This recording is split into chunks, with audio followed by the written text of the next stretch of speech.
Hey everyone, welcome back to Immediate Movie Reactions. I'm here after seeing Drive Away Dolls, the latest Ethan Coen film, which is a comedy slash thriller, though it doesn't really have much of either one. It's starring Geraldine Viswanathan and Megan Qualley, who you may know from the show on Netflix Made, where she is absolutely fantastic. However, in this film, which is almost a complete loss, um, wow, she's horrible.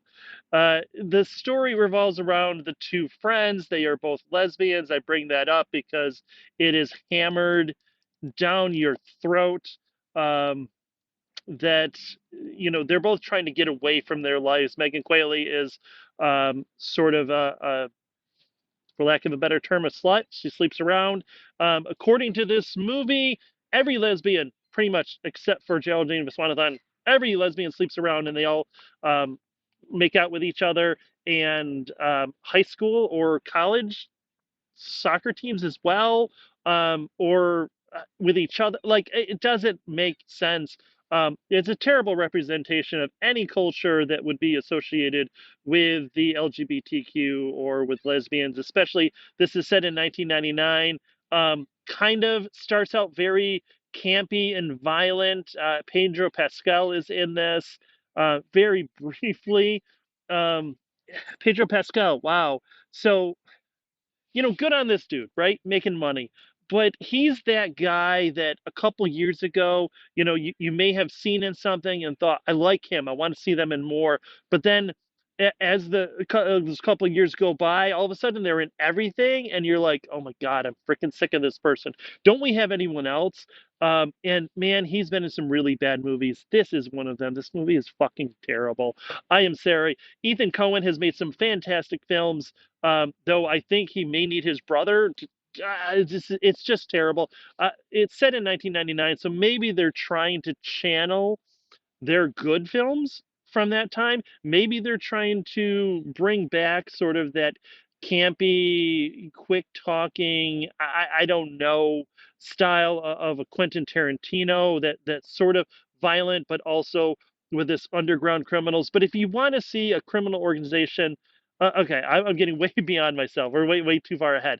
So the idea is that these two girls are trying to get away and they're both broke. So what they have to do is get a drive away, which is the idea that you can go and get a car that is being delivered to a specific city or a place, and you can do that without renting a car, right? You can do that for free. And when they do that, they accidentally pick up the car because the guy who's at the shop is a fucking moron and for some reason gives it to these girls, and then almost immediately after they leave, the bad guys show up. Bad guys, I say bad guys because they're criminals. And then they want their car, and then it turns into sort of a pursuit, but like the worst freaking pursuit possible, because these girls have to get the car from wherever they are. I don't remember where the hell it was. It was boring and it was stupid. Uh, down to Florida, and somewhere in Florida, where everybody's like, "Why would you go there?" Well, because they're going birding or whatever. But Megan Qualley is going just so that she can sleep with everybody that she can along the way and try and get Geraldine Viswanathan to also sleep with everyone, because again, that's all this movie is saying about lesbian culture, is that that's what they're trying to do. Oh my God, freaking terrible. Anyway, so they're in pursuit, and the girls don't know. And there is a bit where they go through an argument, and Viswanathan is out walking the streets, and she gets picked up by the police. And there could be a very cool moment where they talk about, hey, you're a brown person, your skin is darker, and you're a lesbian, and you're going to be discriminated against. Instead, she goes into jail and then has a sort of, I don't know, a sexual fantasy about her awakening as a lesbian, I guess it is, where she's bouncing on a trampoline and sees another. There's a lot of nakedness in this, which isn't something that I'm 100% you're like, oh my God, we can never have nudity in a movie. But have it have a point, right? It needs to have a reason instead of just like Revenge of the Nerds. Hey, look, we got tits. Like this is, it's ridiculous. This movie is so bad. It's 124 minutes, which is like 5 minutes longer than it needs to be to actually be a feature length film. And in order to make it a feature length film, they have these segues between scenes where it's like this 60s go go sort of silhouette and trippy like Beatles Yellow Submarine colors swirling on the screen. It's just terrible. Megan Qualley has is supposed to be from Texas, and she has this southern accent that is not believable. Like I could do a better southern accent, and I would be embarrassed to do a southern accent now, right? I can't do a southern accent, and guess what? Neither can Megan Qualley. She's terrible. I think she's a good. All of these people, there are some really good actors in this film, but it feels like they're just phoning it in because it's a Coen brother film, and that's automatically going to make it good. But guess what? It does not. This movie is freaking terrible. I said it. I'll say it again. Um, if you want to see just kind of a campy crime film, if Tarantino is your thing, you can watch Tarantino, right? Or watch Eight Heads in a Duffel Bag, a bad movie, but better than this movie. If you want a movie about sort of a low rent failing crime organization, which is kind of what we're dealing with here, then go watch Ghost Dog. That is an absolutely fantastic movie and has that sort of, man on the street feel to it.